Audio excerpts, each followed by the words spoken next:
साथियों, आज भारत में हम सरकार और सहकार की शक्ति को एक साथ जोड़कर भारत को विकसित बनाने में जुटे हैं। हम सहकार से समृद्धि के मंत्र पर चल रहे हैं। भारत में आज 8 लाख यानी 800,000 सहकारी समितियां हैं। यानी दुनिया की हर चौथी सहकारी समिति आज भारत में है। और संख्या ही नहीं, इनका दायरा भी उतना ही विविध है, उतना ही व्यापक है। ग्रामीण भारत के करीब 98% हिस्से को कोऑपरेटिव्स कवर करती हैं। करीब 30 करोड़ 300 मिलियन लोग यानी दुनिया में हर 5 में से और भारत में हर 5 में से एक भारतीय सहकारिता सेक्टर से जुड़ा है। शुगर हो, फर्टिलाइजर्स हो, फिशरीज हो, मिल्क प्रोडक्शन हो, ऐसे अनेक सेक्टर्स में कोऑपरेटिव्स की बहुत बड़ी भूमिका है। बीते दशकों में भारत में अर्बन कोऑपरेटिव बैंकिंग और हाउसिंग कोऑपरेटिव्स का भी बहुत विस्तार हुआ है। आज भारत में लगभग 200,000 यानी 2 लाख हाउसिंग कोऑपरेटिव सोसाइटीज है। बीते सालों में हमने कोऑपरेटिव बैंकिंग सेक्टर को भी मजबूत बनाया है, उनमें रिफॉर्म्स लाए हैं।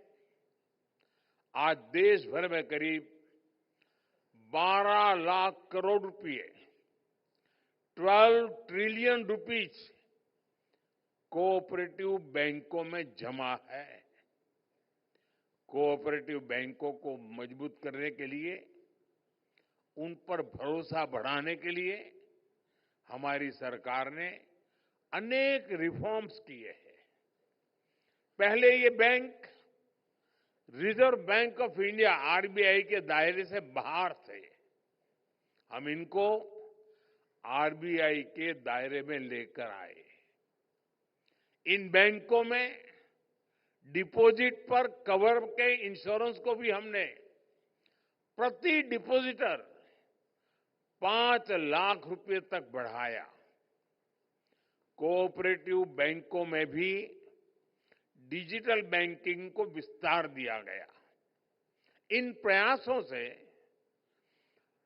भारत सहकारी बैंक पहले से कहीं ज्यादा अधिक कॉम्पिटिटिव और ट्रांसपेरेंट हुए हैं।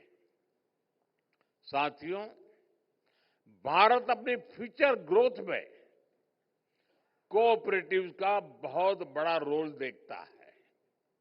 इसलिए बीते सालों में हमने कोऑपरेटिव से जुड़े पूरे इकोसिस्टम की और उसे ट्रांसफॉर्म करने का काम किया है। भारत ने अनेक रिफॉर्म्स किए हैं। हमारा प्रयास है कि कोऑपरेटिव सोसाइटीज को मल्टीपर्पज बनाया जाए। इसी लक्ष्य के साथ भारत सरकार ने अलग से कोऑपरेटिव मिनिस्ट्री बनाई। सहकारी समितियों को मल्टीपर्पज बनाने के लिए नए मॉडल बायलॉज बनाए गए। हमने सहकारी समितियों को आईटी एनेबल्ड इकोसिस्टम से जोड़ा है। इनको डिस्ट्रिक्ट और स्टेट लेवल पर कोऑपरेटिव बैंकिंग इंस्टीट्यूशन से कनेक्ट किया गया है। आज ये समितियां भारत में किसानों को लोकल सॉल्यूशन देने वाले सेंटर चला रहे हैं। ये सहकारी समितियां पेट्रोल और डीजल के रिटेल आउटलेट चला रही हैं। कई गांवों में ये कोऑपरेटिव सोसाइटीज वाटर मैनेजमेंट का काम भी देख रही है। कई गांवों में कोऑपरेटिव सोसाइटीज सोलर पैनल लगाने का काम कर रही है। वेस्ट टू एनर्जी के मंत्र के साथ आज कोऑपरेटिव सोसाइटीज गोबर धन स्कीम में भी मदद कर रही है। इतना ही नहीं, सहकारी समितियां अब कॉमन सर्विस सेंटर के तौर पर गांवों में डिजिटल सर्विसेज भी दे रही है। हमारी कोशिश यही है कि कोऑपरेटिव सोसाइटीज ज्यादा से ज्यादा मजबूत बने, इनके मेंबर्स की आय भी बढ़े। साथियों, अब हम 2 लाख ऐसे गांवों में मल्टीपर्पज सहकारी समितियों का गठन कर रहे हैं जहां अभी कोई समिति नहीं है। हम मैन्युफैक्चरिंग से लेकर सर्विस सेक्टर में कोऑपरेटिव का विस्तार कर रहे हैं। भारत आज कोऑपरेटिव सेक्टर में दुनिया की सबसे बड़ी ग्रेन स्टोरेज स्कीम पर काम कर रहा है। इस स्कीम को भी हमारे कोऑपरेटिव ही एग्जीक्यूट कर रहे हैं। इसके तहत पूरे भारत में ऐसे वेयरहाउस बनाए जा रहे हैं जिसमें किसान अपनी फसल रख सकेंगे। इसका फायदा भी सबसे ज्यादा छोटे किसानों को होगा। साथियों, हम अपने छोटे किसानों को एफपीओज यानी फार्मर प्रोड्यूसर ऑर्गेनाइजेशन के रूप में संगठित कर रहे हैं। छोटे किसानों के इन एफपीओज को सरकार जरूरी फाइनेंशियल सपोर्ट भी दे रही है। ऐसे करीब 9,000 एफपीओज काम करना शुरू कर चुके हैं।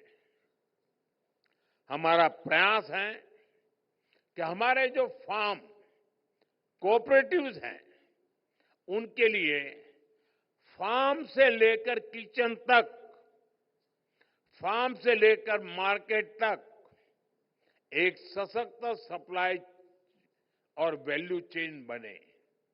इसके लिए हम आधुनिक टेक्नोलॉजी का इस्तेमाल कर रहे हैं। हम open network for digital commerce ONDC जैसे पब्लिक ई कॉमर्स प्लेटफॉर्म से कोऑपरेटिव्स को अपने प्रोडक्ट बेचने का नया माध्यम दे रहे हैं। इसके माध्यम से हमारे कोऑपरेटिव्स सीधे कम से कम कीमत में कंज्यूमर को प्रोडक्ट डिलीवर करते हैं। सरकार ने जो जैम यानी गवर्नमेंट ई मार्केट प्लेस नाम का डिजिटल प्लेटफॉर्म बनाया है, उससे भी कोऑपरेटिव सोसाइटी को काफी मदद मिली है।